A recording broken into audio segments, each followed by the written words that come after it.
Mr. President. Democrat leader. Mr. President, open enrollment is 5 days away. Starting this Saturday, tens of millions of Americans face the specter of financial crisis, all while Donald Trump is dancing on the tarmac in Malaysia. Donald Trump may be having a nice time abroad, but people here at home are dreading open enrollment. Insurance plans that cost $300 or $400 a month will suddenly cost $2,000 a month or more, because Republicans prefer to shut the government down over working with Democrats to extend the ACA tax credits.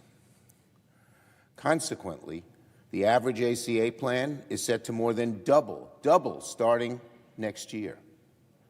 The average 60-year-old couple making $85,000 a year will soon have to pay an extra $22,000 or more just to have health insurance. Imagine the specter.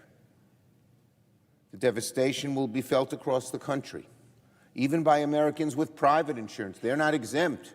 Their insurance is going up quite a bit, too. The rate of people without insurance will spike by the millions. More people will get sick. More people will lose coverage. More people will go bankrupt. More people will die from preventable illness. Americans have never seen a health care like this, the one that's about to begin Saturday, and Donald Trump is nowhere to be found.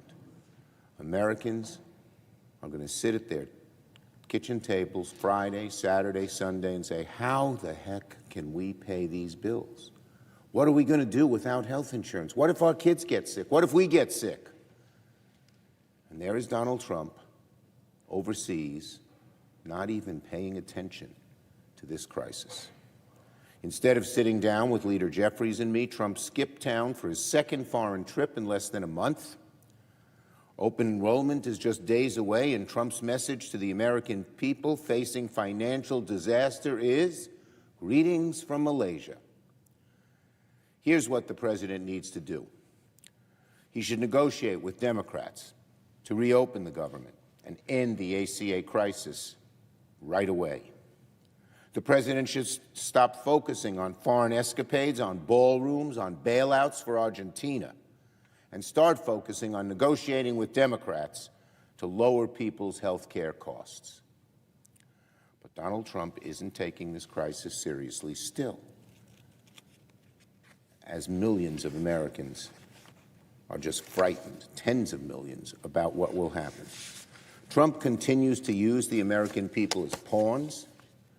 This weekend, we learned that the Trump administration, for instance, ordered the USDA, the Department of Agriculture, not to tap into emergency funds to keep SNAP benefits, food benefits flowing to the states. The very same administration that sent $40 million to Argentina at the drop of a hat to help Trump's MAGA ally is now telling hungry families in America they can't have nutrition funding. What gall!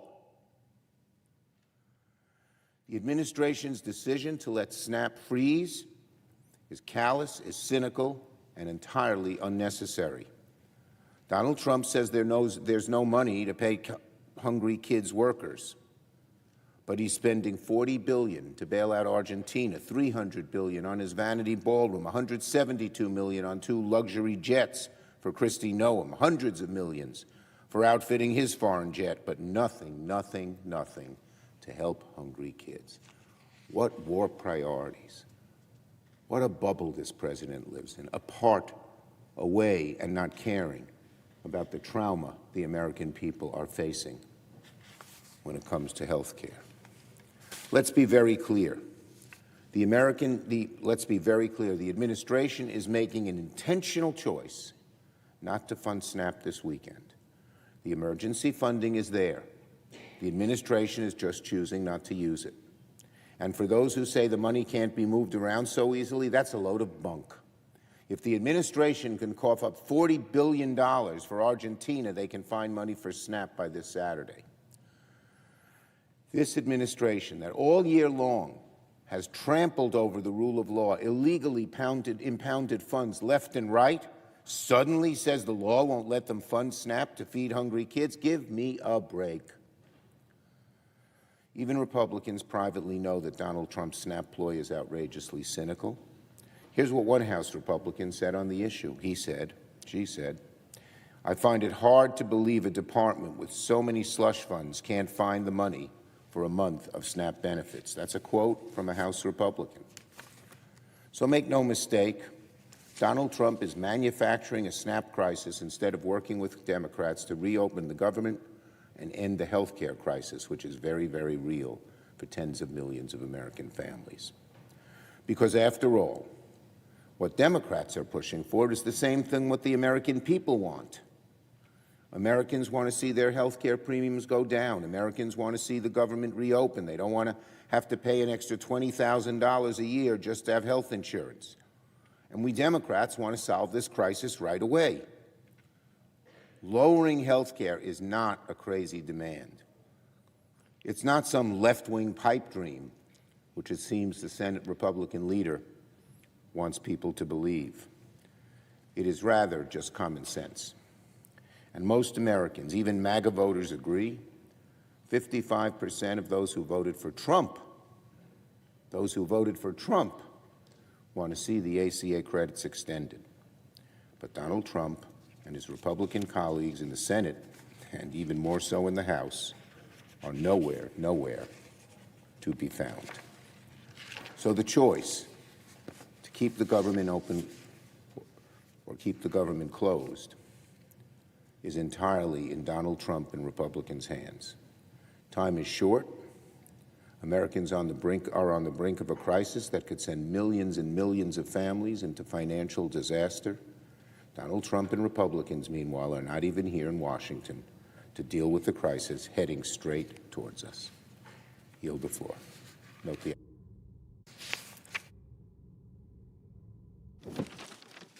Clerk will call the roll. Ms. Alsobrooks.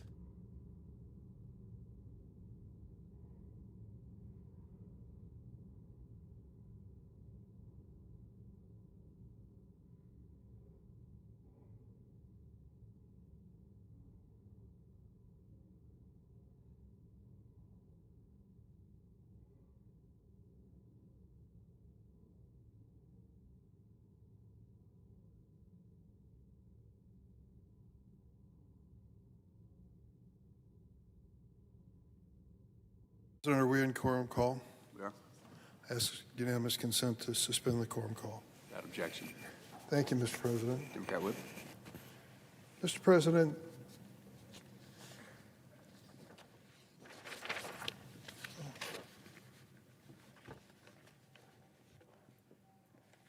a few weeks ago, the Catholic Cardinal and Archbishop of Washington, D.C., gave a homily on the occasion of the annual celebration to honor and support immigrants. He made special note of what is currently happening across America, what he called an unprecedented assault upon millions of immigrant men and women and families in our midst. He said this campaign by this administration against immigrants relies on fear and terror at its core. For the government knows that it cannot succeed in its efforts except by bringing new dimensions of fear and terror to our nation's history and life. Its goal is simple, the Cardinal said, to rob undocumented immigrants of any real peace in their lives so that in misery they will self-deport. I ask unanimous consent that this homily be entered into the record in its entirety. Without objection. Thank you, Mr. President. A few days ago, some Jewish rabbis in the Chicagoland area sent a letter to the editor to the Chicago Sun-Times on the same immigration crisis.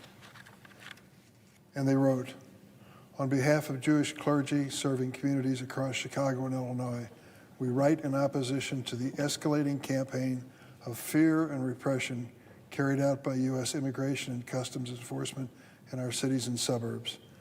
In recent weeks, these rabbis wrote, ICE has disappeared people, used tear gas in residential neighborhoods, and shot at least 2 residents with live rounds, 1 fatally. At Broadview, agents fired rubber bullets on demonstrators, including clergy members in South Shore. ICE and Border Patrol staged an overnight raid on an apartment building, dragging families from their beds, separating children from parents, and leaving them handcuffed outdoors for hours. I ask unanimous consent that this letter to the editor from the Jewish rabbis in Chicago be printed in its entirety in the record. Without objection. Mr. President, I make a point now, since the arrival of the military from President Trump into the Chicago area, to go home each weekend and visit the neighborhoods that are under assault from the ICE agents.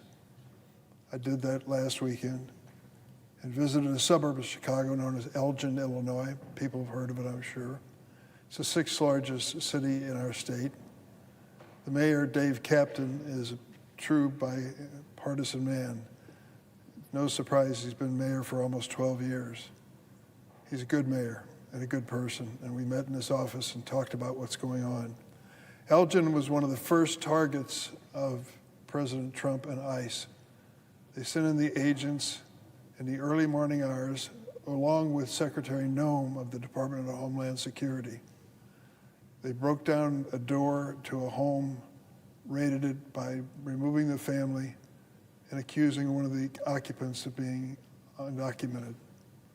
There was no allegation made that these people were dangerous criminals, nor was there any question that they are the worst of the worst, in Donald Trump's words. You remember how many times he gave speeches at his rallies talking about these people that are now being disappeared by ICE? Remember how he referred to them rapists, murderers, terrorists, sexual predators, criminally insane? It turns out that of all the people that they've arrested and detained and disappeared, 70% of those by ICE, 70% of those have no criminal record whatsoever. So what is actually happening? The Cardinal from the District of Columbia and the Jewish rabbis know, and we all know. It is a reign of terror from this administration, not to make America safer, but to make sure that people who weren't born here leave. But unfortunately, if you're a student of history, you know that's the story of America. Immigrants who came to this country seeking freedom and opportunity and making this a great nation. My family tells that story. I'm sure most of the people listening to my voice can tell the same story. But what's going on now is a reign of terror. I went to a section of Chicago known as Little Village. And Little Village is primarily Mexican-American, and it's a great community. Miles and miles of shops and stores and restaurants. When I visited with them on Friday, they were largely empty. One fellow with a grocery store told me 50% of the customers have disappeared. Why? Because they're afraid. They're afraid to leave their homes. For what? To be arrested, to be detained, to disappear?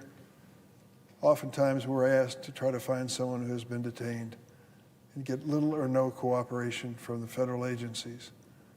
These are the tactics of dictators in faraway countries, not American due process. But that is the reality of what we're facing. I asked the mayor of Elgin what he thought about the population, the Hispanic population in his town. He said, Senator, 50% of the people in my city of Elgin are Hispanic. Many of them are immigrants. They make for a great community. We just had a beautiful festival with 10,000 people showing up. It's been a tradition in Elgin for a long time and one we're proud of. And he wanted me to make a point of telling me that they are changing the ordinances in Elgin so as to make those who are protected by DACA eligible to apply to be firefighters and policemen. The one for policemen has been on the books for a while. Now they've expanded it to firefighters. And they have a long line of people interested, immigrants who are prepared to risk their lives to keep their community safe. That, I think, is a great story of a great town, and I'm proud to represent them. But we cannot be proud of the tactics that are being used by ICE and by the Department of Homeland Security.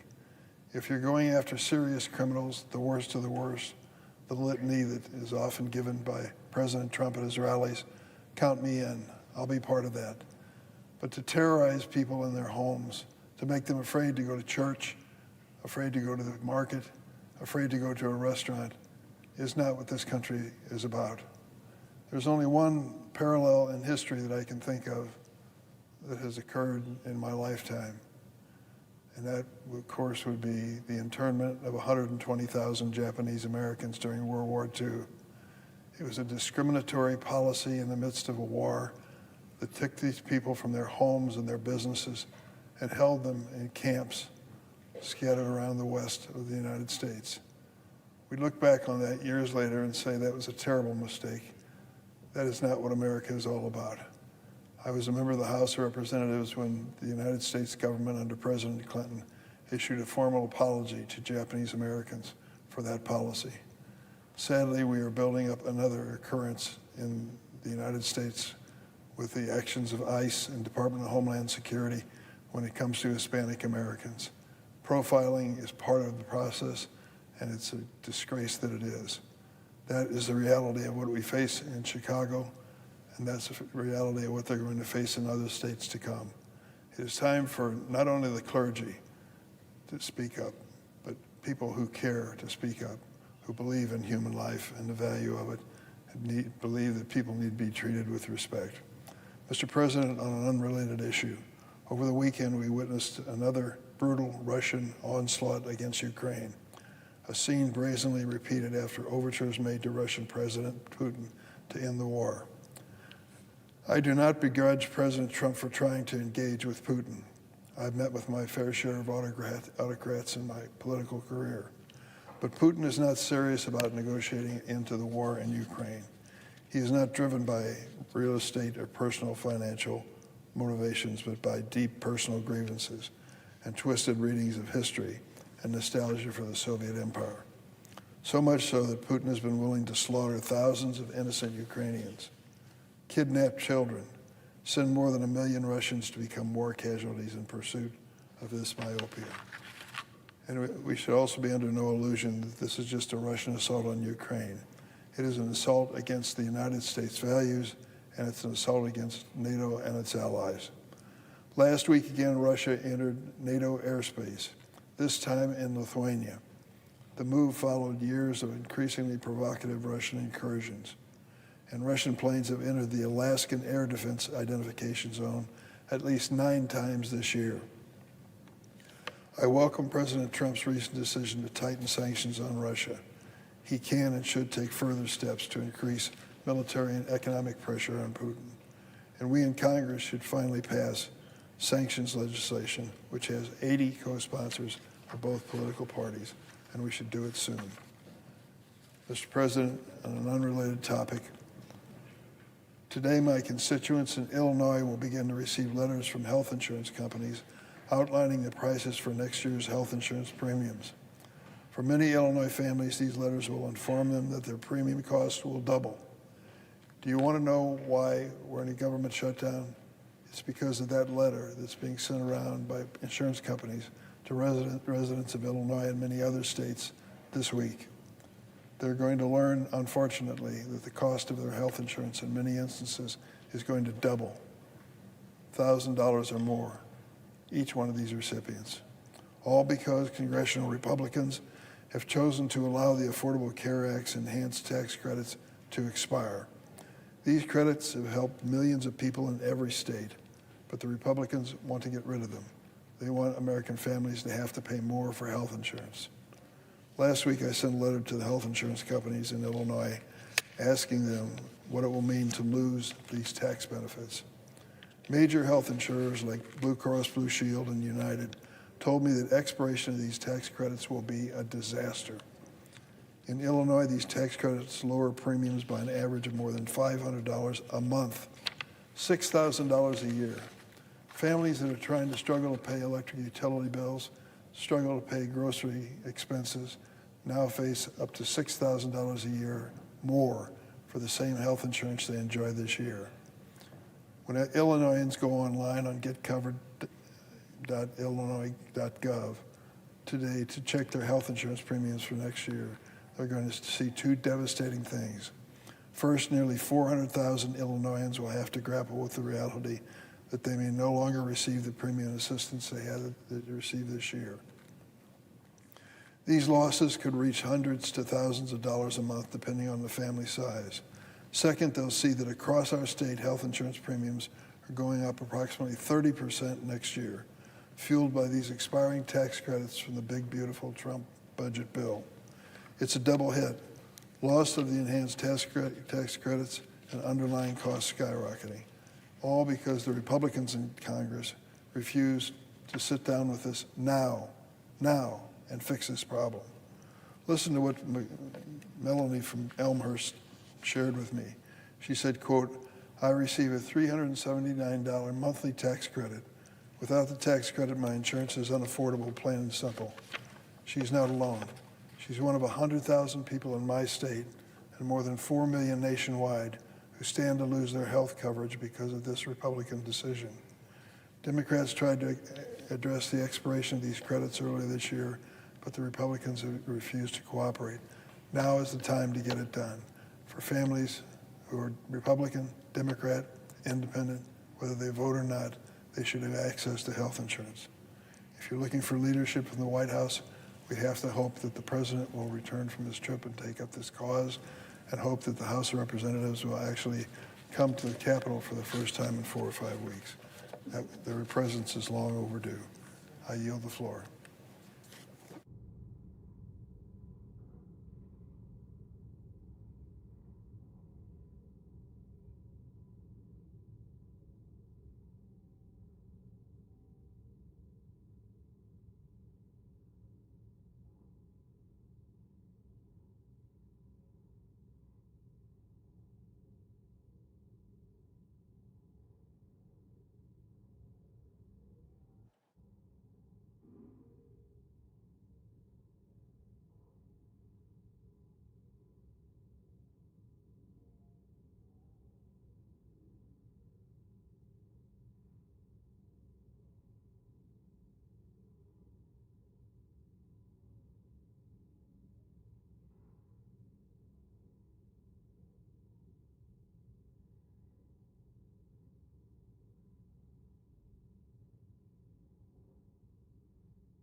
Madam President, are we in a quorum call? We are not. Madam President, we are in day 27 of a government shutdown. 27 days where the government is shut down. And yet we're here, you're presiding, we have pages on the floor, there are people in the gallery, there are people coming and going. We've got Capitol Hill police that are in the area, and it just kind of feels like business as usual. We're going to have committee hearings this week. We're going to be voting on judges and some CRAs, and it just kind of feels like business as usual. And yet it is so not business as usual. We're pretending that everything is okay. We're pretending that people are not being impacted by this shutdown. I'm looking at the people that are here recording this, that will be working to process this vote. None of them are getting paid.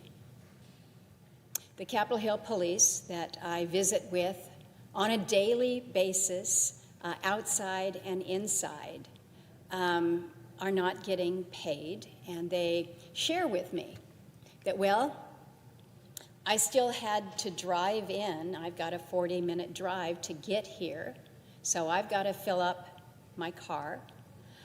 I have kids at home that are young kids, and so they go to child care. This is the Capitol Hill police officer saying, and he says, and so I still have to pay the child care provider, even though I have to come in and I'm not getting work, so my expenses are not going away. And yet every single one of them says, I'm not complaining. I'm not complaining. I've signed up for this. This is my mission, and I will be here. And they're proud to be here. But what is wrong is that their families are stressed. I was talking with one Capitol Hill police officer on Thursday of last week, and he says, every day I go home and my wife says, so did they open it up? Are we going to be paid? And he said, and I tell her, nope, no progress today. And so we're starting to feel that, because people who would otherwise just be saying, I signed up for this, I'm not going to complain, I'm just going to do what I'm going to do. But we're starting to feel this in real time. And it's having an impact not only financially, but I fear from a mental health perspective. We had a call come in actually today. And this is a person who was calling from Fairbanks, and she says, it's getting chilly in Fairbanks. I woke up to a bill for heating oil of nearly $2,500. Normally, this wouldn't be that big of a problem for me, but I'm a federal employee.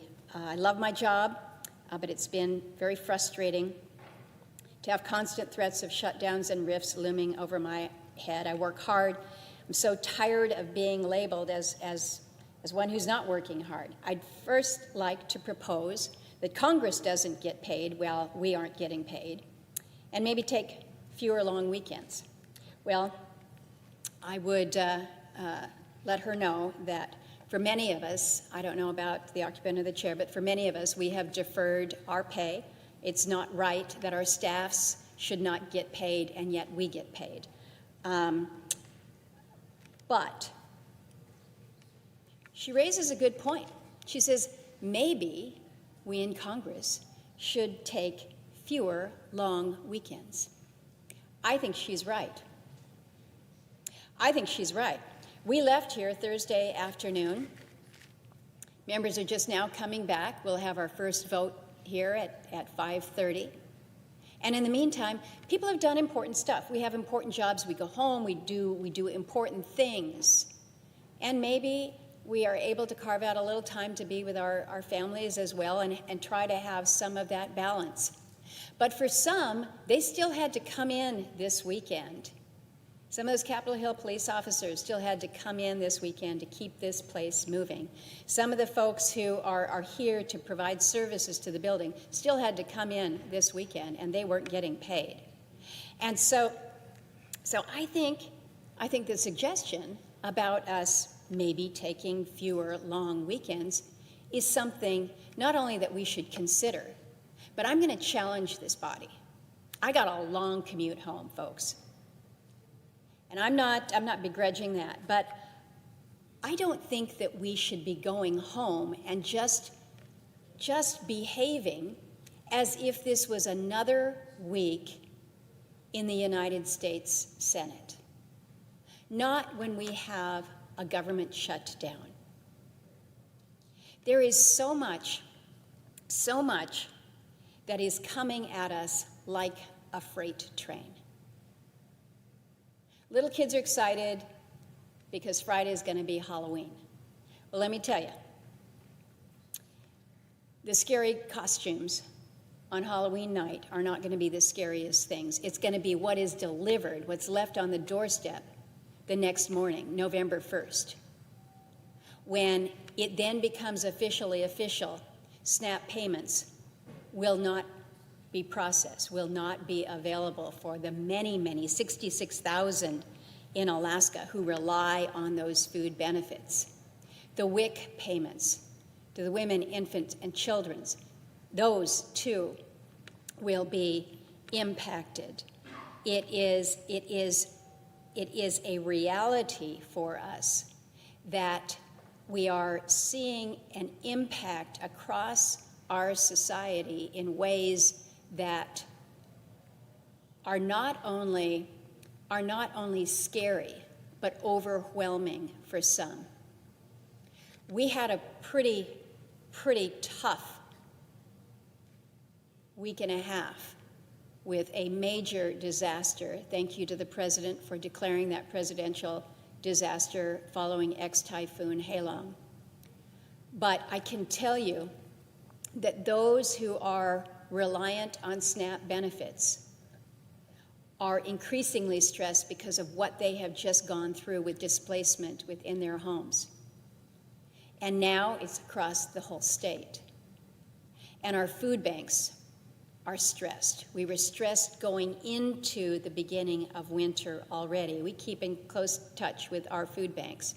But what I'm hearing is that we are already seeing the lines at the food bank growing longer. And what is hard to see is to know how many military families are part of those lines now. Madam President, this is simply not right.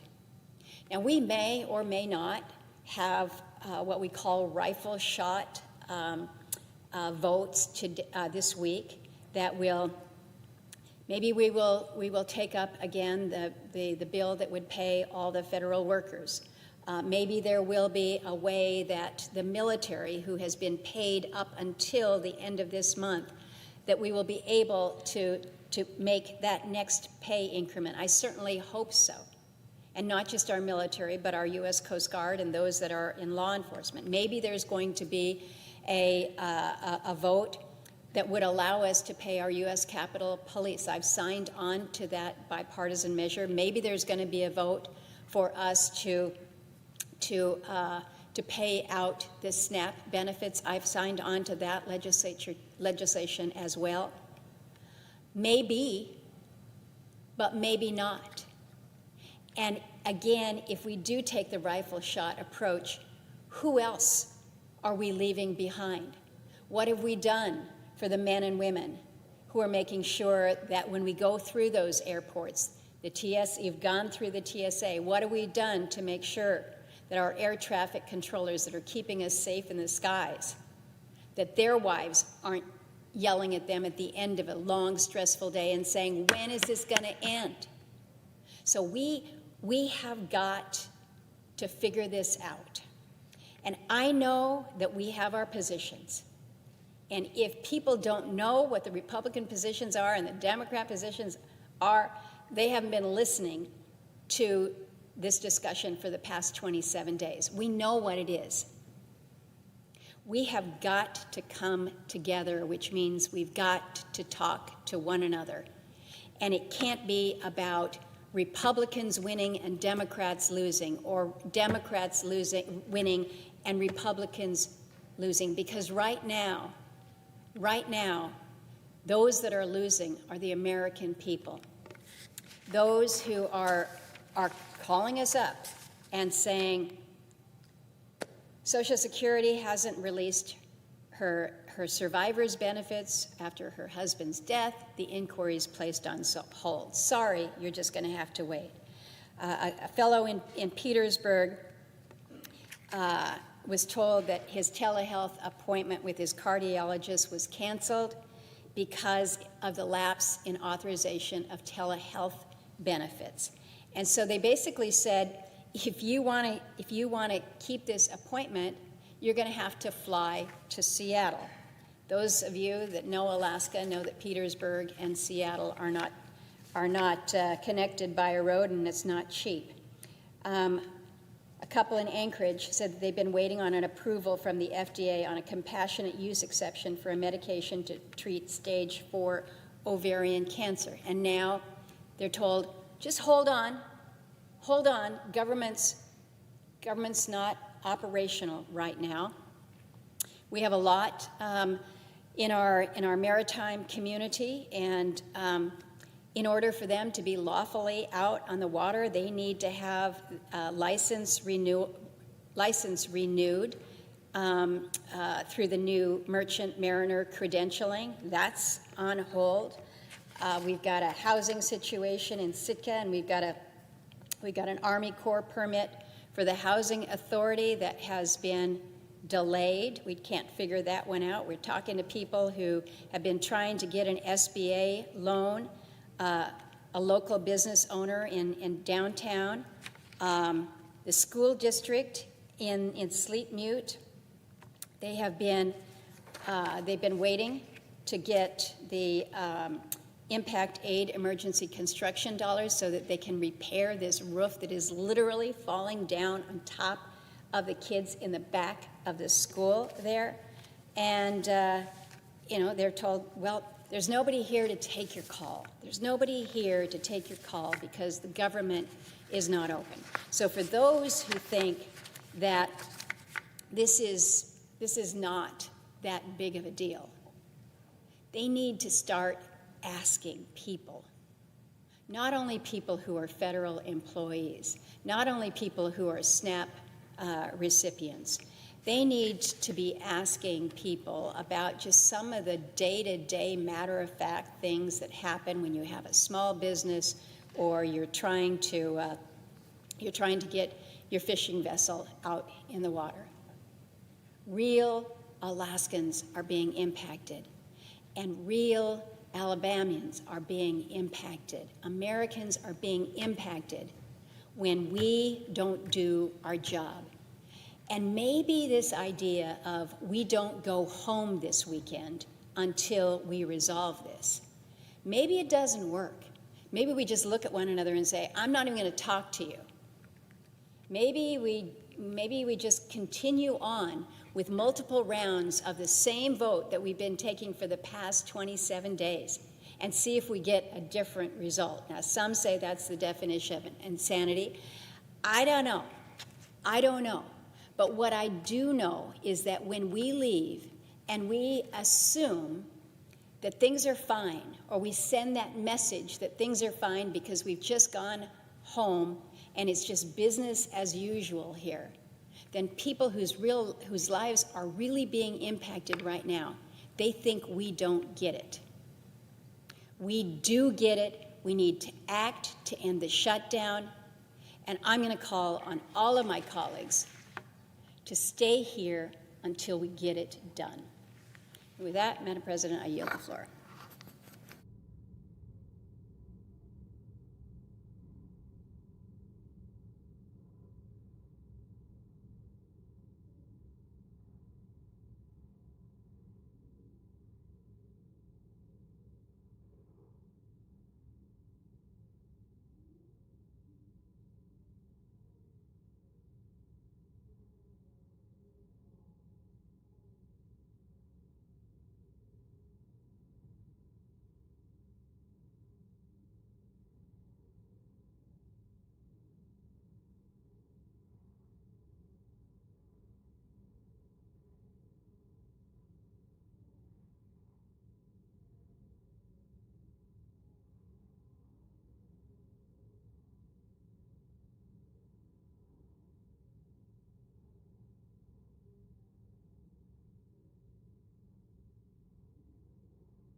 The senator from Texas.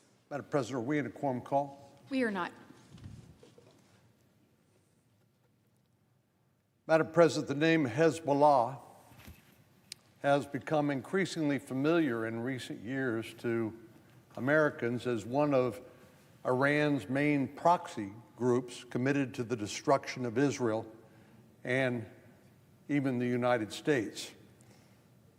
Beyond the horrific bombings of the U.S. Embassy Marine barracks in Beirut, Lebanon in the 80s, many of us now associate the name with Iran, of course, which has been the principal supporter, financial supporter of Hezbollah to the tune of 70 to 90% of its budget. In return, Hezbollah acts as one of Iran's proxies in the so-called axis of resistance. We all know that Hezbollah is one of the leading terror groups in the Middle East, responsible for numerous violent attacks over the past several decades. But lesser known is their influence in the Americas, specifically in Latin America. Perhaps lesser known is the broad extent of Hezbollah's activities in the Western Hemisphere, which includes illicit drug trafficking and other criminal enterprises. Hezbollah uses these activities to generate cash to help finance terrorism back home in the Middle East. So while many in the West are focused on Iran's proxy terrorism around the world, we cannot afford to ignore our own backyard.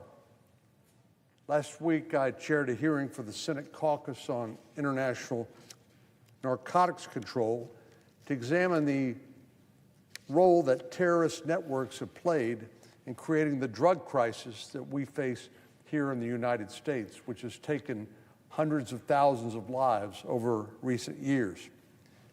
In this hearing, expert witnesses testified about Hezbollah's activities in Central America and in South America, and how they've strengthened drug cartels and other criminal organizations that are actively trafficking drugs into our country across the southern border. This illicit drug trafficking in Latin America is one of Hezbollah's primary sources of income, used to finance terrorism, as I said earlier.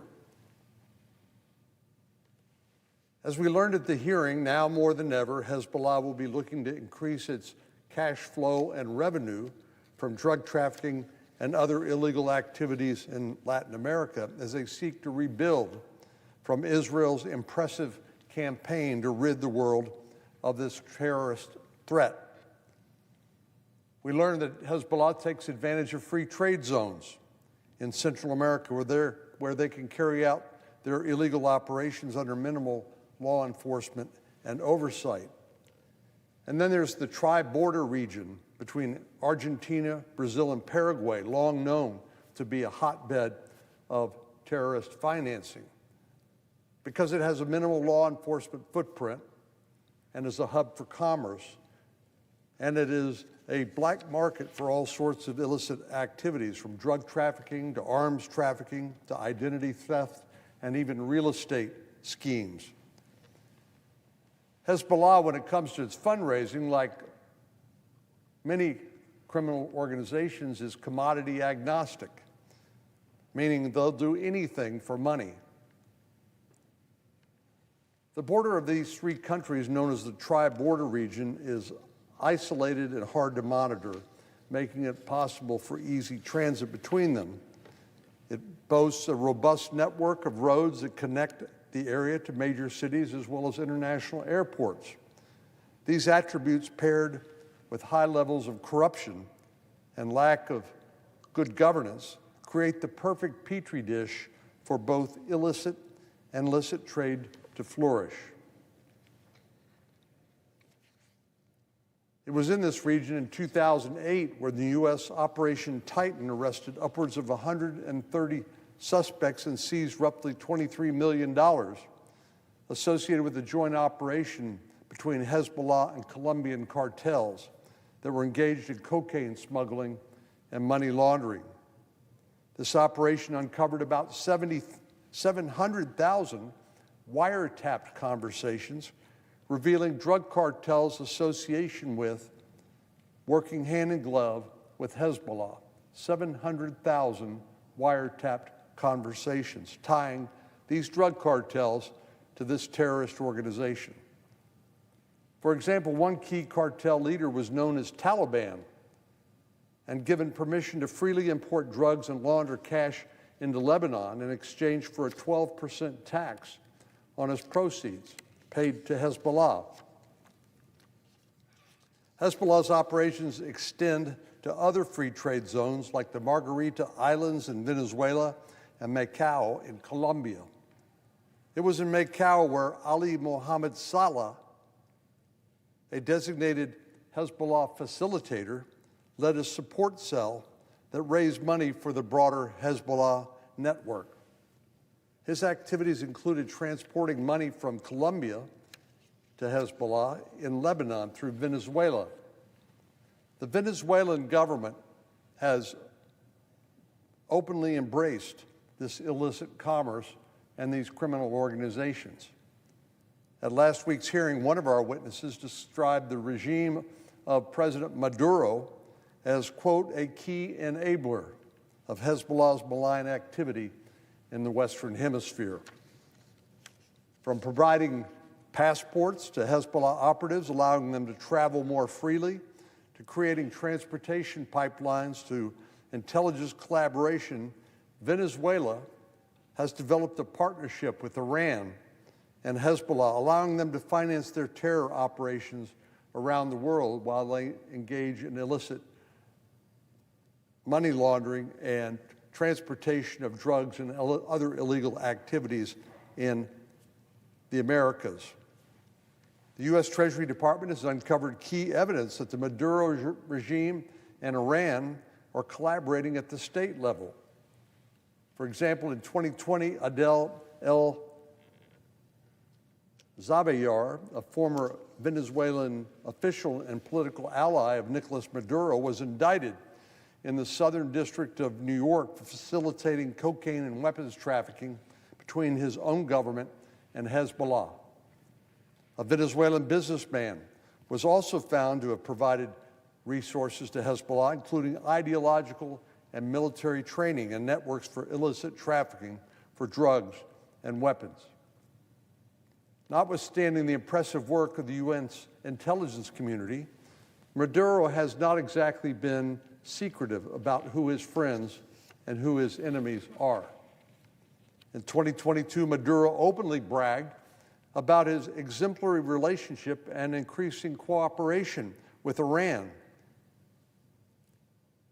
In an interview, he said, "All of us who fight against colonialism, all of us who fight to decolonize our minds and our people are part of the axis of resistance that stands against the methods of the imperialists for imposing hegemony on the world."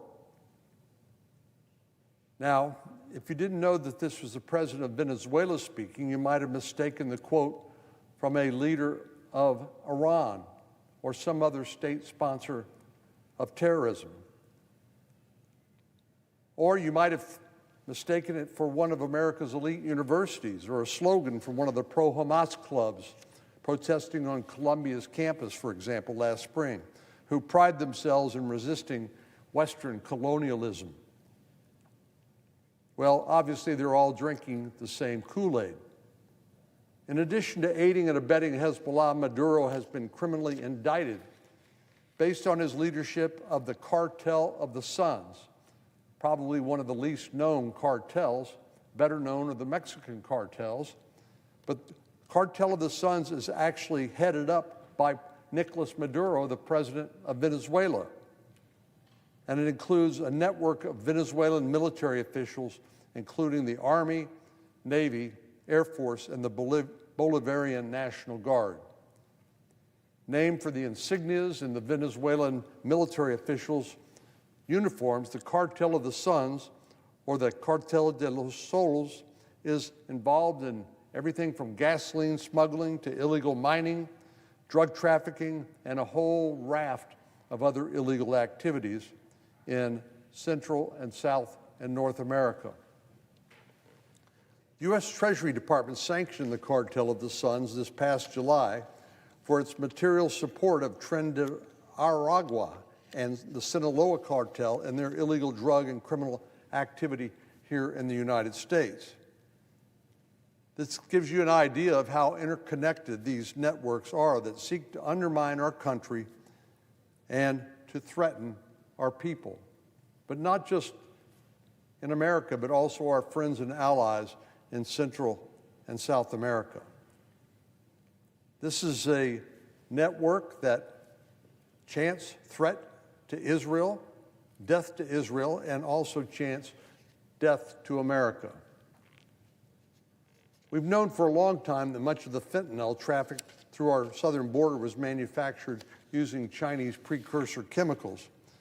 We also know that China, Russia, Iran, and North Korea have been working in concert for a long time to undermine the West. So it's no surprise that Maduro's despotic regime in Venezuela aspires to join that list as part of the axis of resistance. We should not be shocked when our enemies work together. The crisis of drug trafficking, human trafficking, and other crime in the hands of international criminal networks that the Biden administration ignored at the southern border is another scheme that our enemies have devised to harm the United States. The Biden administration was asleep at the switch, and that's being kind, when it came to the threat of a porous southern border and their open border policies, allowing criminal networks, along with their poison, to be freely transported into the United States and take tens of thousands of lives, and help enrich our adversaries in Iran and Hezbollah.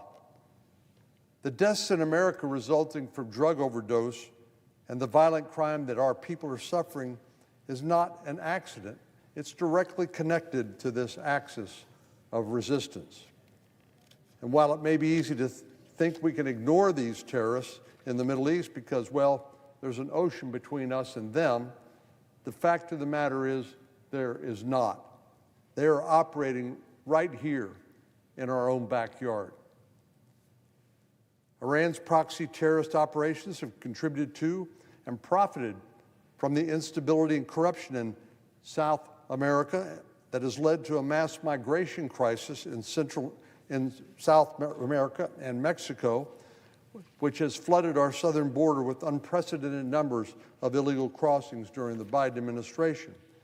This phenomenon, paired with the strengthening of the criminal and drug cartel networks in Latin America, has led to much more criminal activity here in the United States, where street gangs distribute the drugs exported from these countries to America, to our border, then to be distributed across the United States to the detriment of the American people.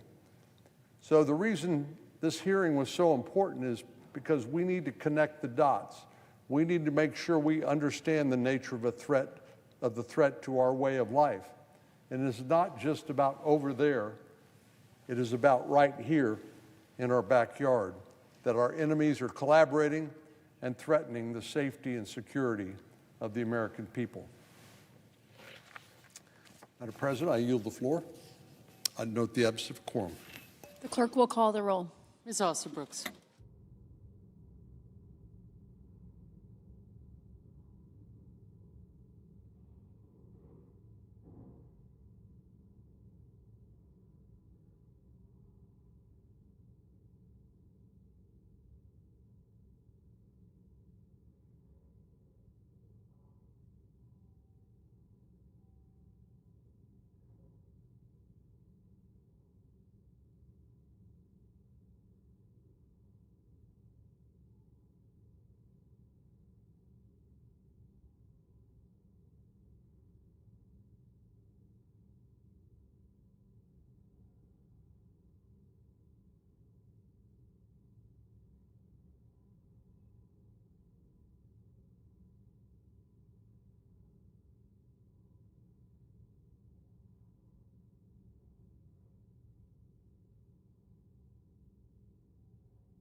The senator from Iowa.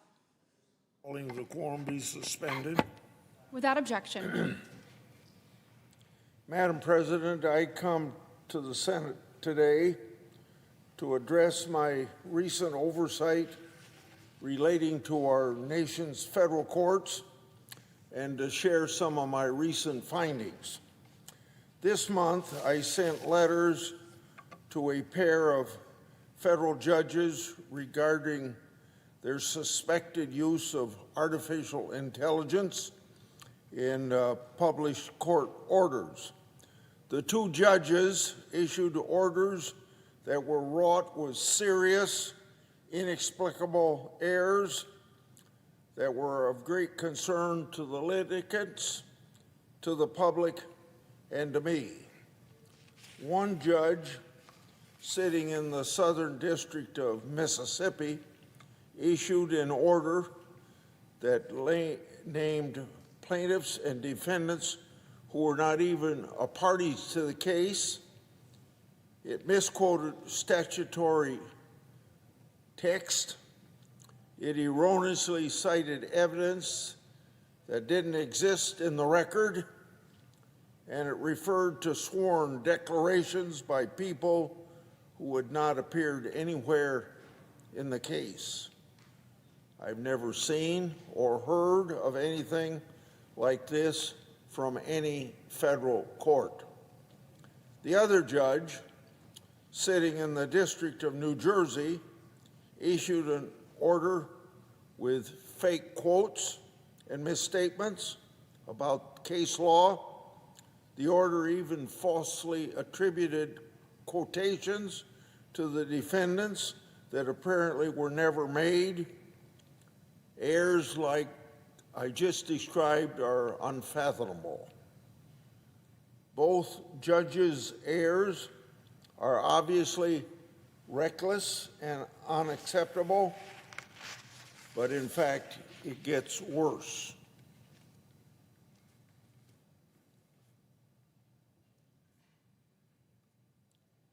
When these flagrant mistakes were brought to the court's attention by counsel in the cases, both judges attempted to minimize their faults.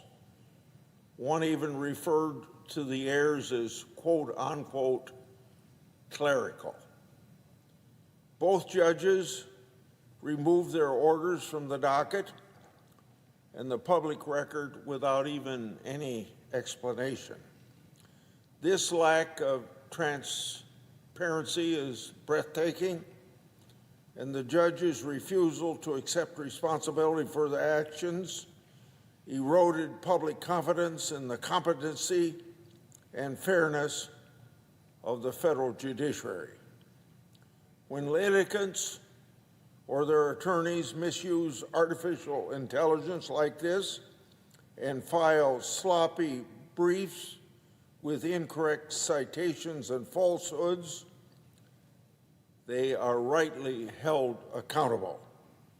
Just recently, we've seen attorneys sanctioned, attorneys fined, removed from their cases, and even referred for professional discipline and disbarment for this kind of conduct. Well, that's how attorneys are handled when they misuse or do the wrong thing. In fact, in a case assigned to one of these judges, a magistrate judge publicly chastised a counsel for using artificial intelligence in a brief. Now, apparently, some judges think accountability runs only one way, but we all know they are wrong. As the Fifth Circuit Court of Appeals recently explained, quote, the use of AI or other technology does not excuse carelessness or failure to follow professional standards, end of quote.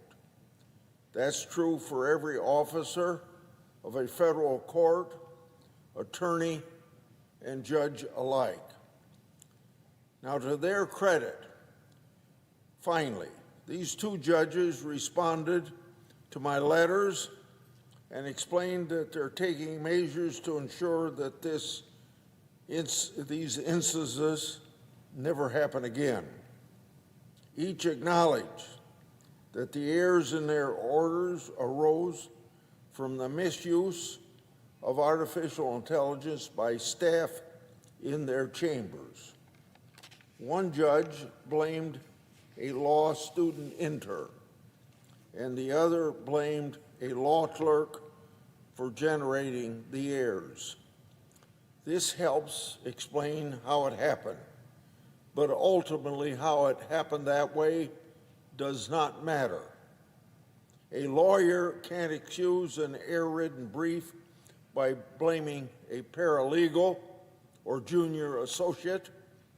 Attorneys' names go on their filings just as judges' names go on their orders.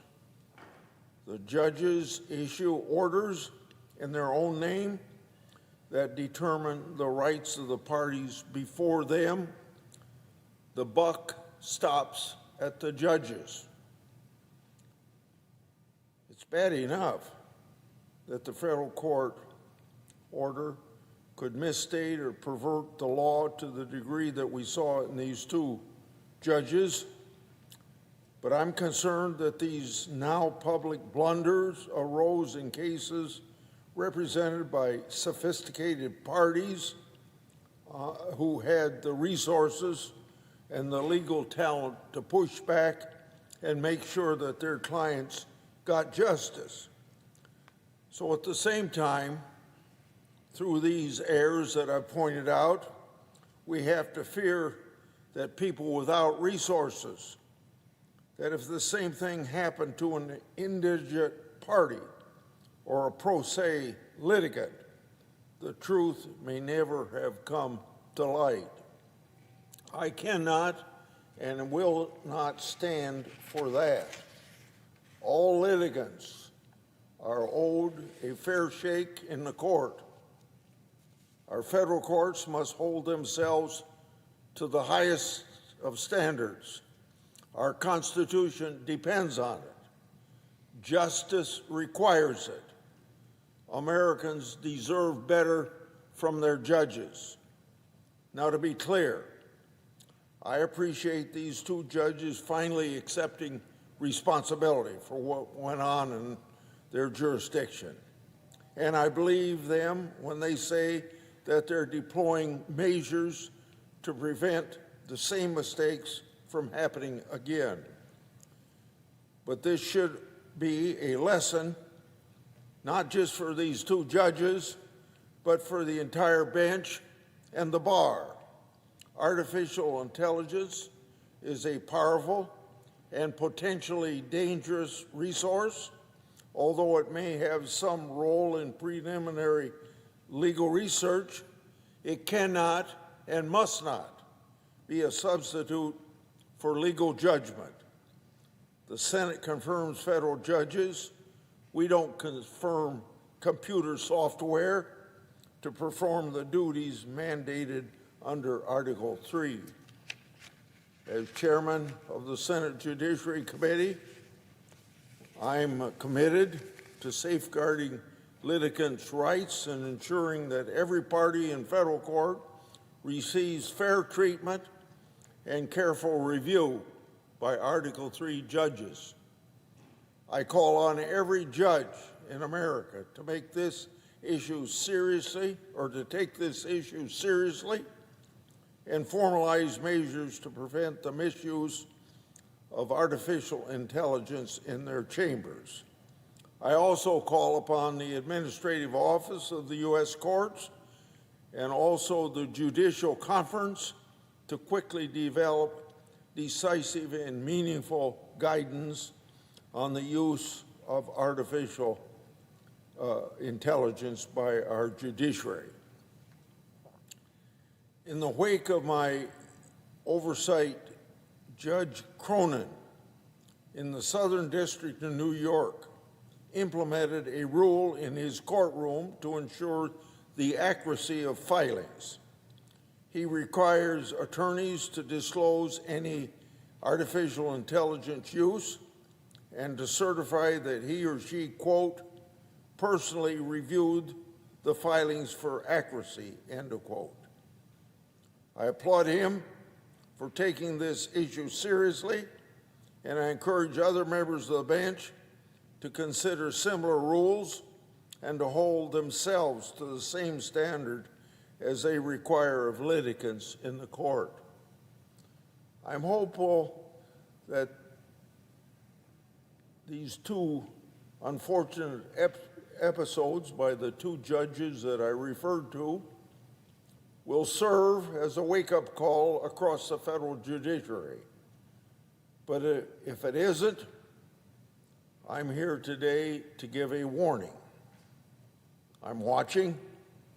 All of Congress is now watching. If this issue doesn't get fixed by the judiciary, we'll step in to protect the rights of the American litigants using powers available to Congress under the Constitution. I yield the floor and suggest the absence of a quorum. The clerk will call the roll. Ms. Alsobrooks.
Madam President, The senator from Kentucky. ask unanimous consent to vitiate the quorum call. Without objection. Ask unanimous consent to Previously scheduled vote occur immediately. that the previously scheduled vote occur immediately. Without objection.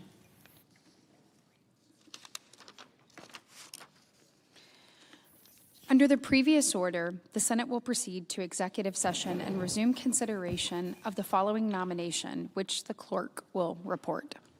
Nomination, the judiciary, Rebecca L. Tableson of Wisconsin, to be United States Circuit Judge for the Seventh Circuit. The question is on the nomination. Madam President, The senator from Kentucky. ask unanimous consent that we have the yeas and nays recorded. No? Just ask. No, you see, just ask for the yeas. Ask for the yeas and nays. Is there a sufficient second? There appears to be. The clerk will call the roll. Ms. Alsobrooks, Ms. Baldwin, Mr. Banks, Mr. Barrasso, Mr. Bennett, Mrs. Blackburn, Mr. Blumenthal, Ms. Blunt Rochester, Mr. Booker, Mr. Bozeman, Mrs. Britt.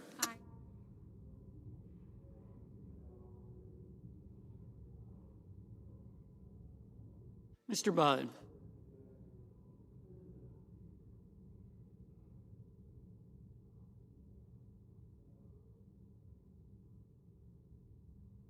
Ms. Cantwell.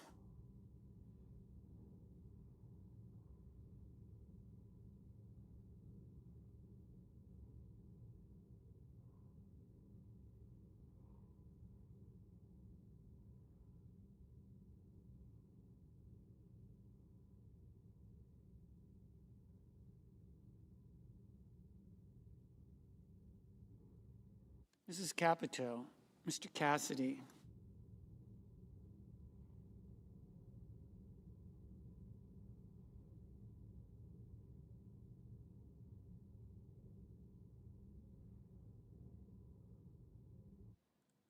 Ms. Collins, Mr. Coons, Mr. Cornyn, Ms. Cortez Masto, Mr. Cotton, Mr. Kramer, Mr. Crapo, Mr. Cruz, Mr. Curtis, Mr. Daines, Ms. Duckworth.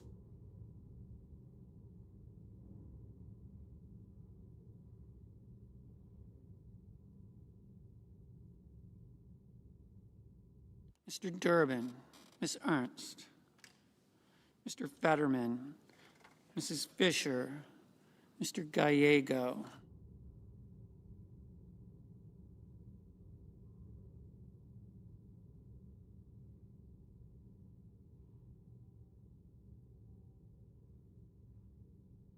Mrs. Gillibrand, Mr. Graham, Mr. Grassley, Mr. Haggerty, Ms. Hassan, Mr. Hawley, Mr. Heinrich,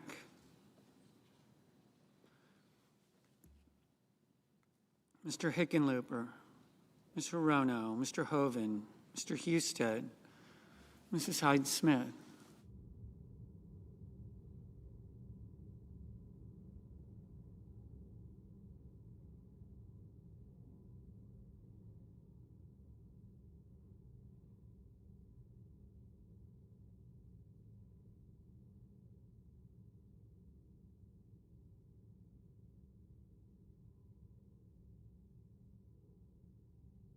Mr. Johnson, Mr. Justice, Mr. Kane, Mr. Kelly, Mr. Kennedy, Mr. Kim, Mr. King, Ms. Klobuchar.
Mr. Kane, Mr. Kelly, Mr. Kennedy, Mr. Kim, Mr. King, Ms. Klobuchar, Mr. Langford, Mr. Lee, Mr. Lujan, Ms. Lummis, Mr. Markey, Mr. Marshall, Mr. McConnell, Mr. McCormick, Mr. Merkley, Mrs. Moody, Mr. Moran, Mr. Moreno, Mr. Mullen, Ms. Murkowski, Mr. Murphy, Mrs. Murray, Mr. Ossoff, Mr. Padilla, Mr. Paul, Mr. Peters, Mr. Reed, Mr. Ricketts, Mr. Risch, Ms. Rosen, Mr. Rounds, Mr. Sanders, Mr. Schatz, Mr. Schiff,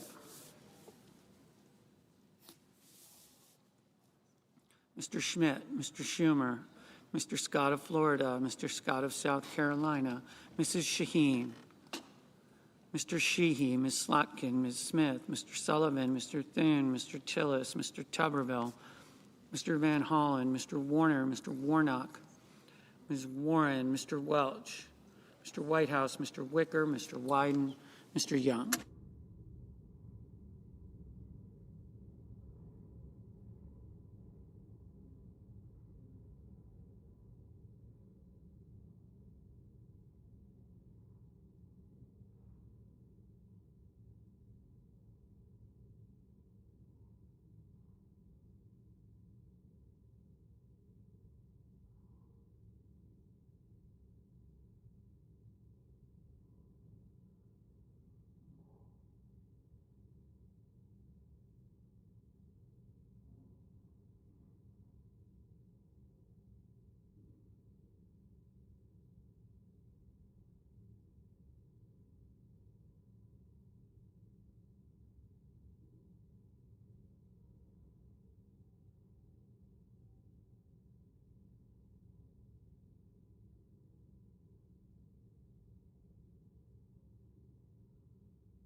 Senators voting in the affirmative: Britt, Budd, Cassidy, Graham, Hawley, Husted, Hyde-Smith, Marshall, McCormick, Paul, and Sullivan.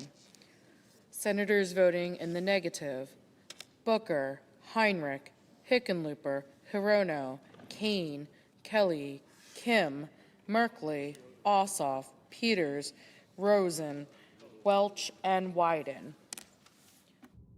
Mr. Johnson, aye. Mr. Crapo, aye.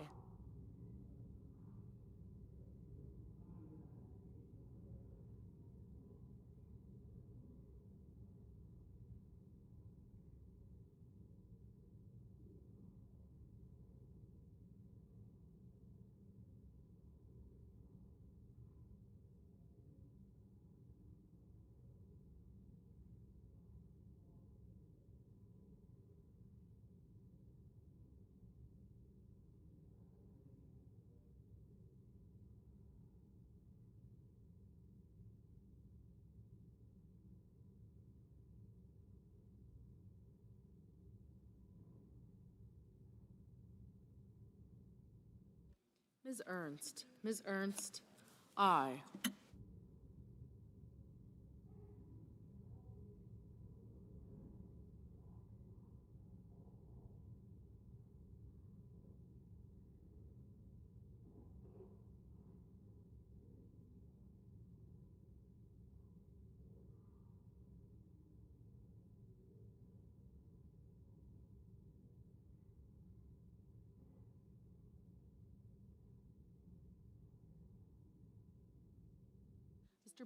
Mr. Bennett, no.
Mr. Young, aye. Mr. Kramer, aye. Mr. Lujan, no.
Mr. Rounds. Mr. Rounds. Aye. Mr. Curtis. Mr. Curtis. Aye. Mr. Kennedy. Mr. Kennedy. Aye.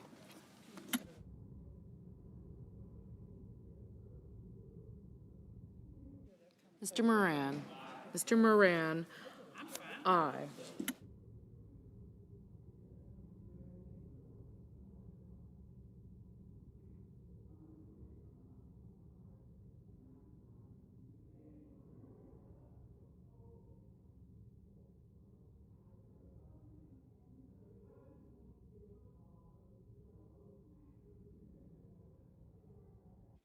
Mrs. Moody. Mrs. Moody. Aye.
Mr. Bozeman. Mr. Bozeman.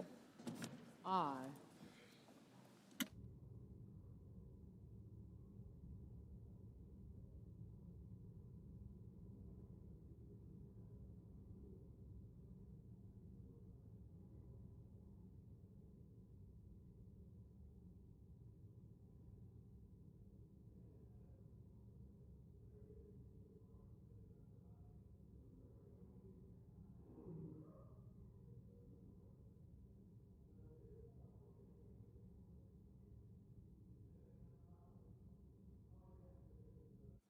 Mr. Tillis. Mr. Tillis.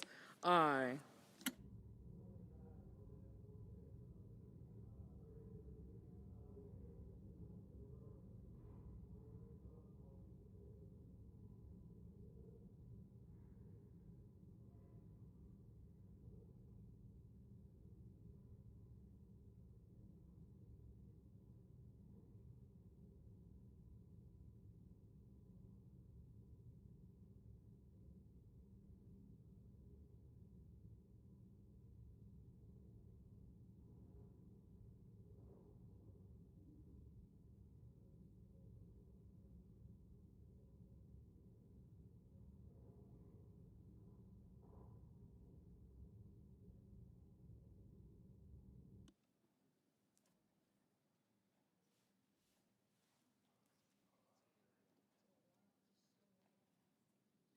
Ms. Cantwell. Ms. Cantwell.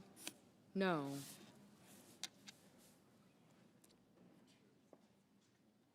Mr. Whitehouse. Mr. Whitehouse. No.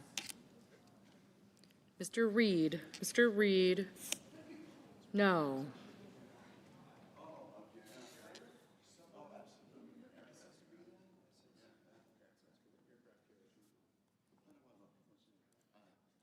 Mr. Wicker. Mr. Wicker. Aye. Mr. Lee. Mr. Lee. Aye. Mr. Marino. Mr. Marino. Aye. Ms. Hassan. Ms. Hassan. No.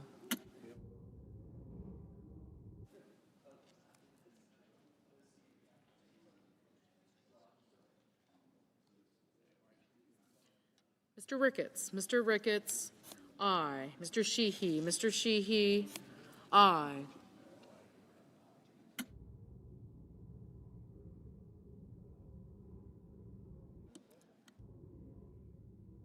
Mr. Scott. Mr. Scott of Florida.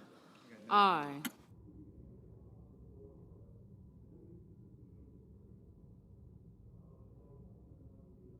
Mrs. Shaheen, no.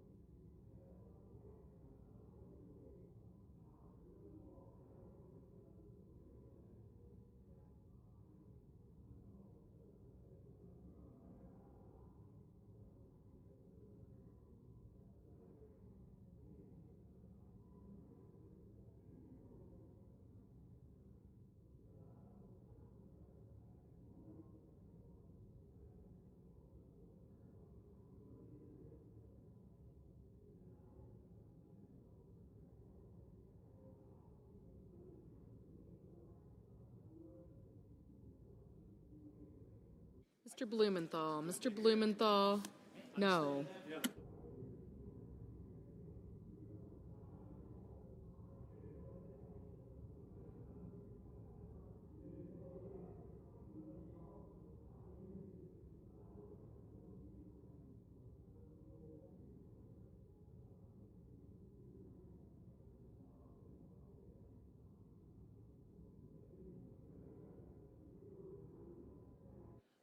Mr. Schmidt, aye.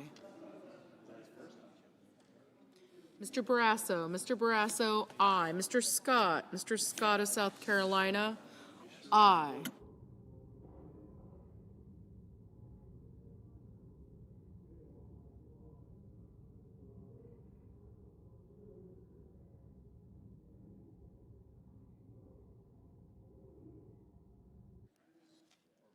Mrs. Blackburn, aye. Ms. Duckworth, no.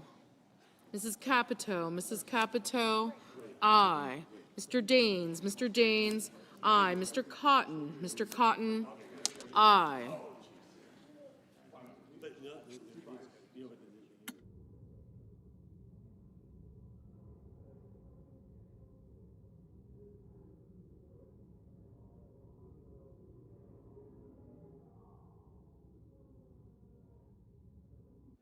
Mr. Grassley, aye.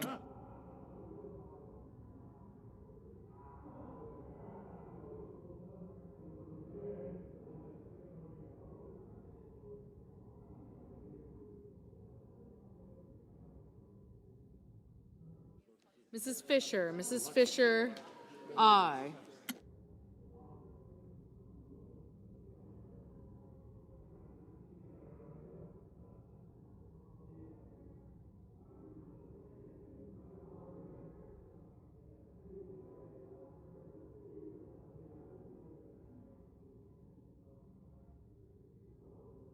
Ms. Collins, aye.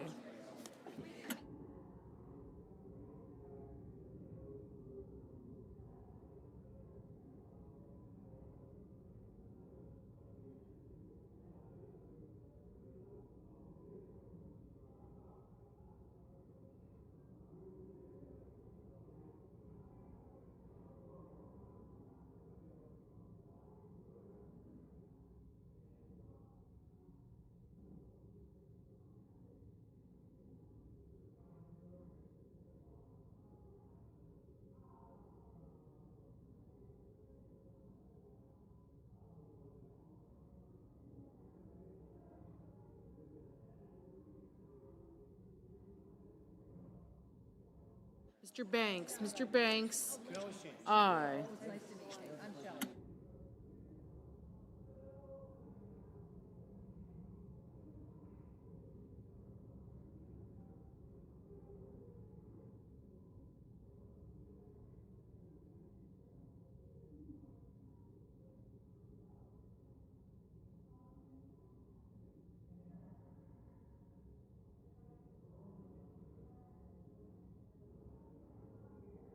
Mr. Langford, aye.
Mr. Mullen, aye.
Mr.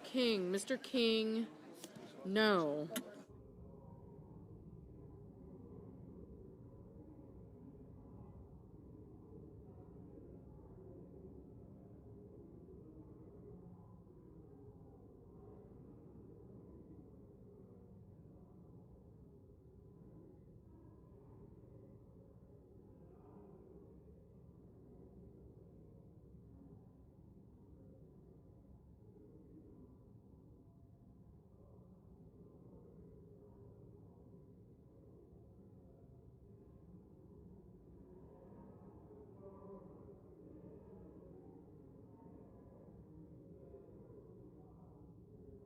Mr.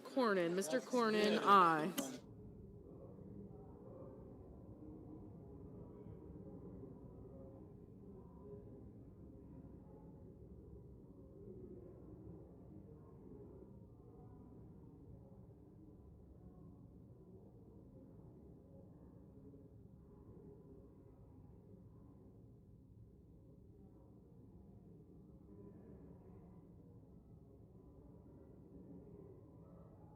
Mr. Thune, aye.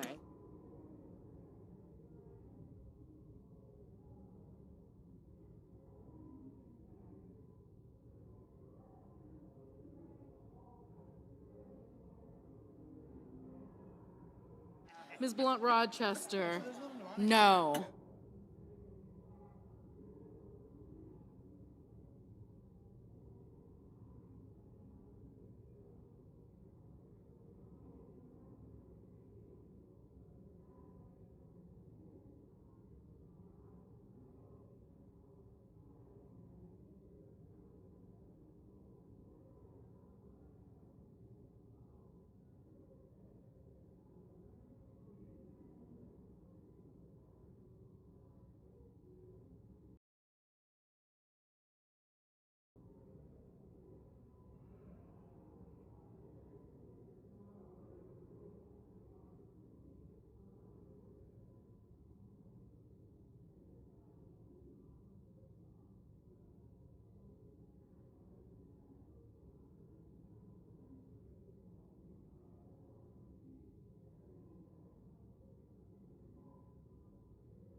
Ms. Alsobrooks, no. Mr. Tuberville, aye. Ms. Murkowski, aye.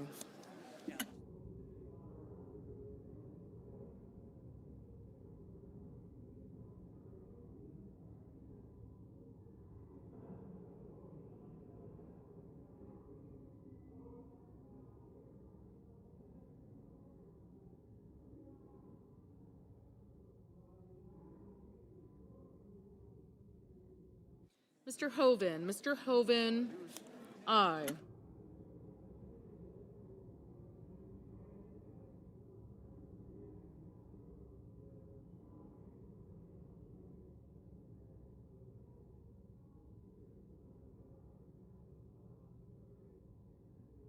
Mr. Schiff. Mr. Schiff, no. Sorry. Mr. Justice. Mr. Justice, aye. Mr. Gallego. Mr. Gallego, no.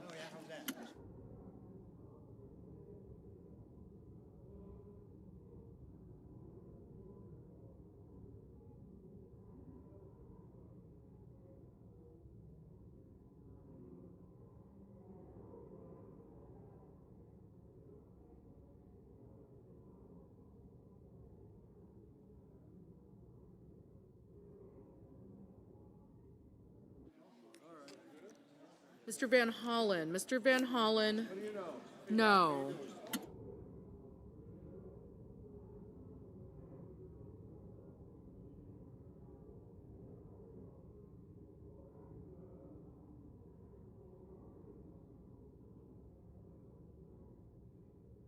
Mr. McConnell. Mr. McConnell, aye.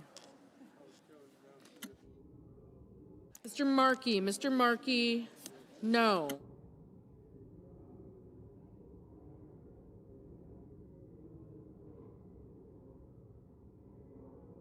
Mr. Warnock. Mr. Warnock, no.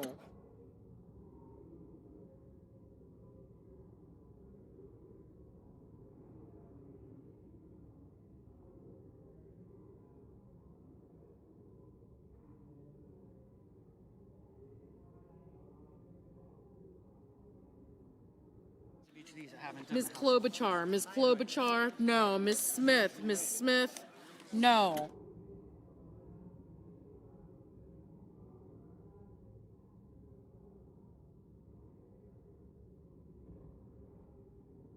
Mr. Risch. Mr. Risch, aye. Mr. Coons. Mr. Coons, no.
Mr. Warner. Mr. Warner, no. Ms. Cortez Masto. Ms. Cortez Masto, no. Mr. Durbin. Mr. Durbin, no. Mrs. Murray. Mrs. Murray, no. Ms. Warren. Ms. Warren, no. Ms. Baldwin. Ms. Baldwin? No.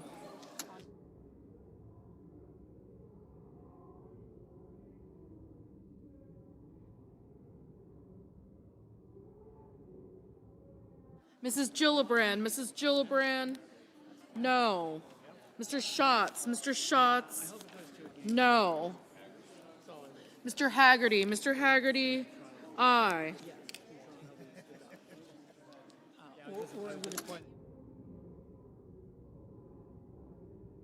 But now that it's dragging out, I will take the 7 days. Mr. Sanders. Mr. Sanders? No. Ms. Slotkin. Ms. Slotkin? No.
Mr. Murphy. Mr. Murphy? No.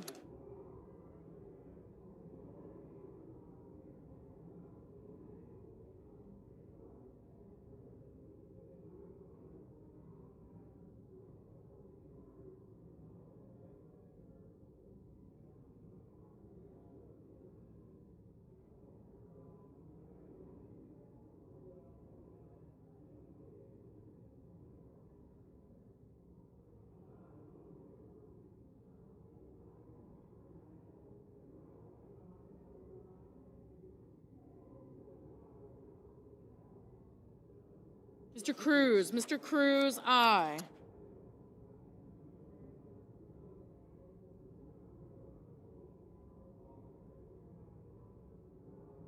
Mr. Schumer. Mr. Schumer? No.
Mr. Padilla. Mr. Padilla?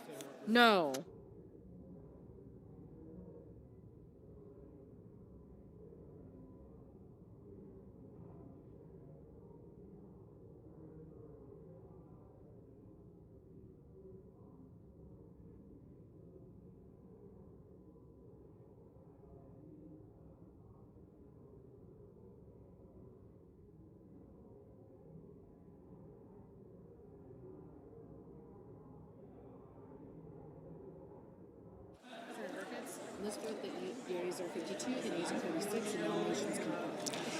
On this vote, the yeas are 52, the nays are 46, and the nomination is confirmed.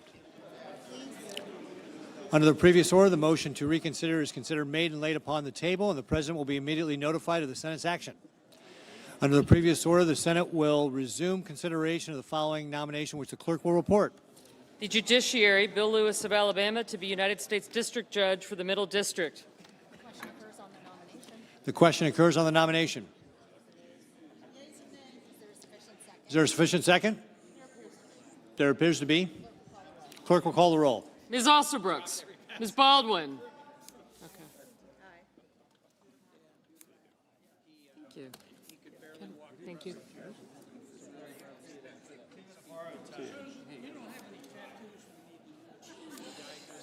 Thank you. Mr. Young. Thank you. Mr. Banks. Thank you. Mr. Barrasso. Thank you.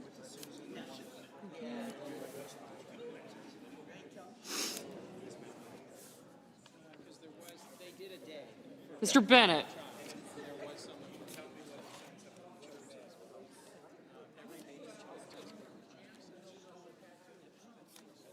Thank you. Thank you.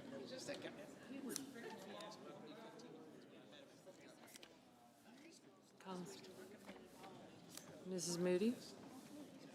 Thank you.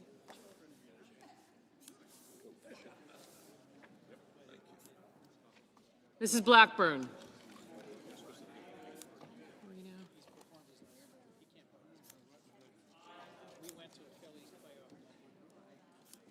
Thank you. Oh, thank you.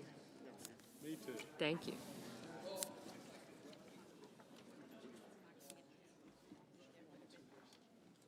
Mr. Blumenthal. Thank you. Ms. Blunt-Rochester, Mr. Booker. Mr. Bozeman, Mrs. Britt. Mr. Budd. Ms. Cantwell. Mrs. Capito, Mr. Cassidy. Ms. Collins.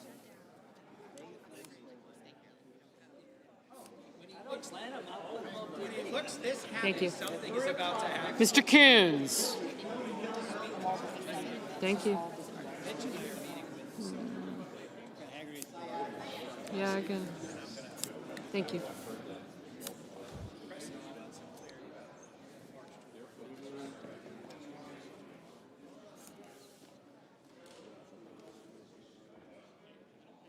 Mr. Cornyn. Ms. Cortez Masto. Thank you. Wicker? You're an aye?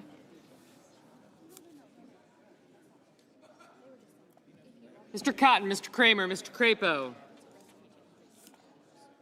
Mr. Cruz, Mr. Curtis. Mr. Daines, Ms. Duckworth, Mr. Durbin.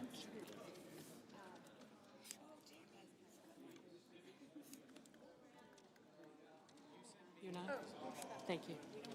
Thank you. Ms. Ernst.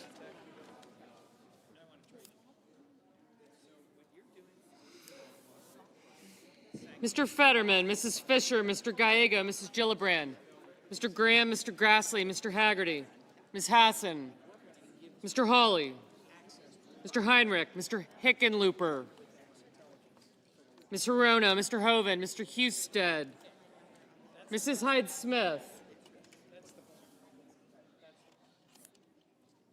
Mr. Johnson, Mr. Justice, Mr. Kane, Mr. Kelly, Mr. Kennedy. Thank you. Mr. Kim, Mr. King, Ms. Klobuchar, Mr. Langford. I do, thank you. Aye. I got you. I got you. Aye. Thank you. I did.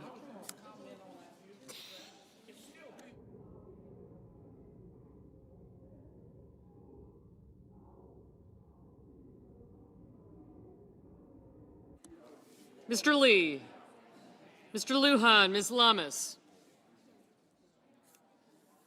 Mr. Markey, Mr. Marshall, Mr. McConnell, Mr. McCormick, Mr. Merkley, Mrs. Moody, Mr. Moran, Mr. Marino, Mr. Mullen, Ms. Murkowski.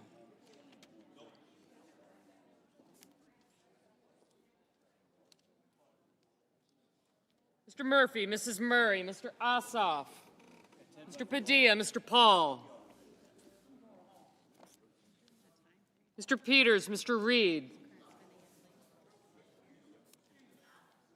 Mr. Ricketts, Mr. Risch, Ms. Rosen, Mr. Rounds, Mr. Sanders, Mr. Schatz, Mr. Schiff, Mr. Schmidt,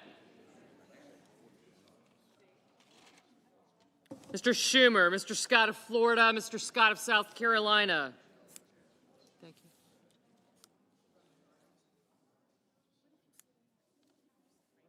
you. Mrs. Shaheen, Mr. Sheehy, Ms. Slotkin. Got you.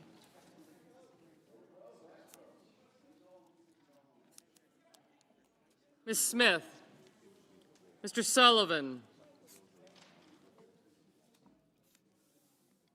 Mr. Thune, Mr. Tillis, Mr. Tuberville, Mr. Van Hollen, Mr. Warner,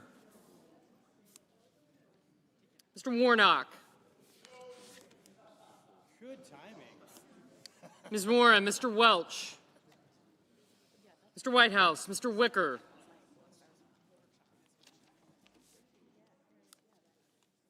Mr. Wyden, Mr. Young,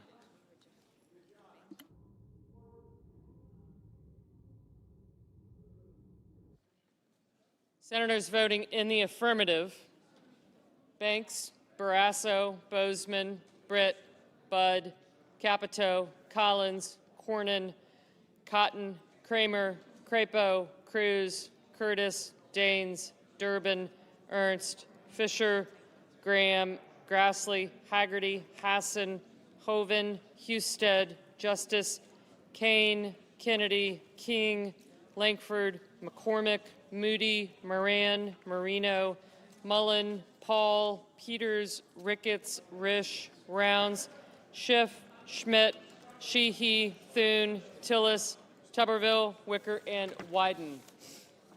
Mrs. Blackburn. Aye. Mr. Marshall, aye. Senators voting in the negative: Alsobrooks, Baldwin, Blunt Rochester, Cantwell, Coons, Cortez Masto, Duckworth, Gallego, Gillibrand, Heinrich, Hirono, Kim, Lujan, Markey, Murphy, Murray, Ossoff, Padilla, Reed, Sanders, Schatz, Schumer, Shaheen, Smith, Van Hollen, Warner, Warnock, Warren, Whitehouse, and Wyden.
Ms. Slotkin? No.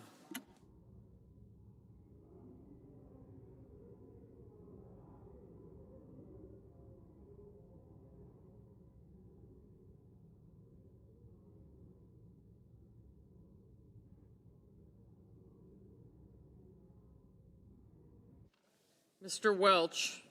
No.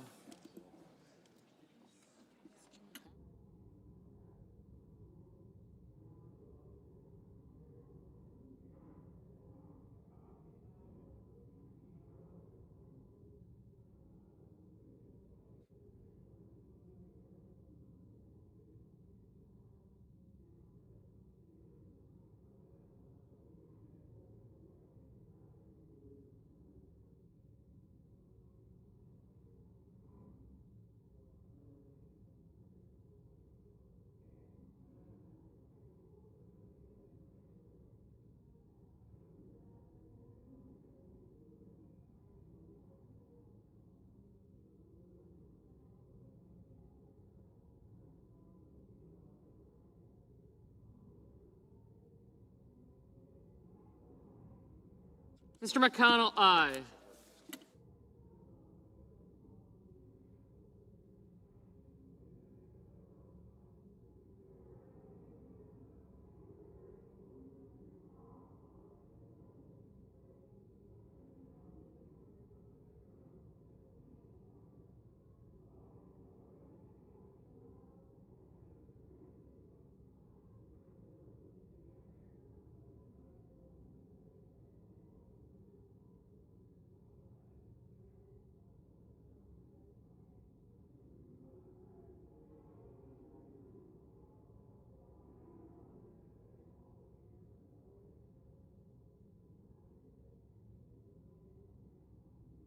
Mr. Kelly, no.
Mr. Hawley, aye.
Ms. Murkowski, aye.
Mr. Bennett, no.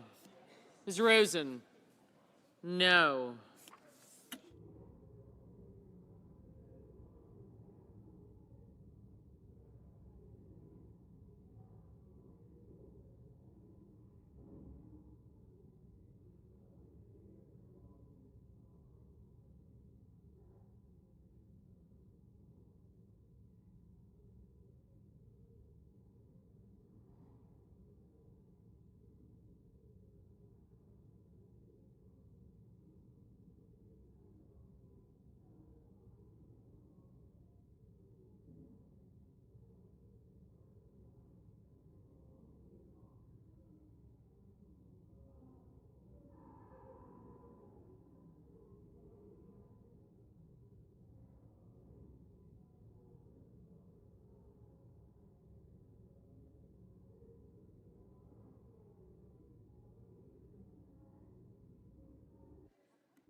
Thank you. Mr. Hickenlooper, no.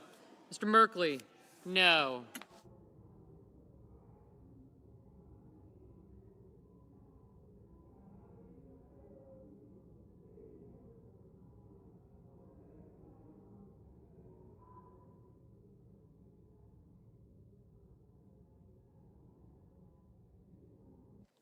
Mr. Blumenthal, no.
Mr. Johnson, aye.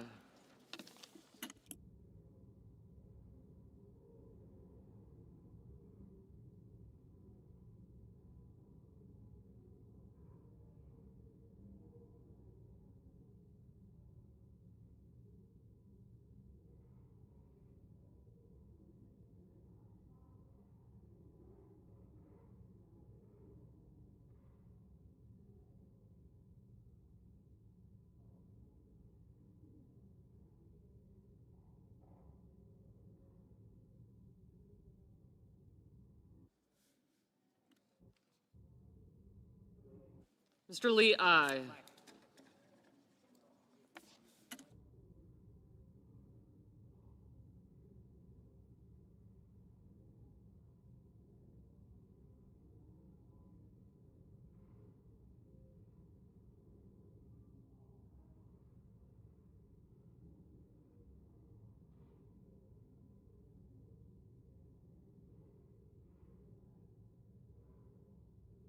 Mr. Scott of Florida, aye.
Mr. Booker, no.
Mrs. Hyde-Smith, aye.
Ms. Klobuchar, no.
Ms. Lummis, aye.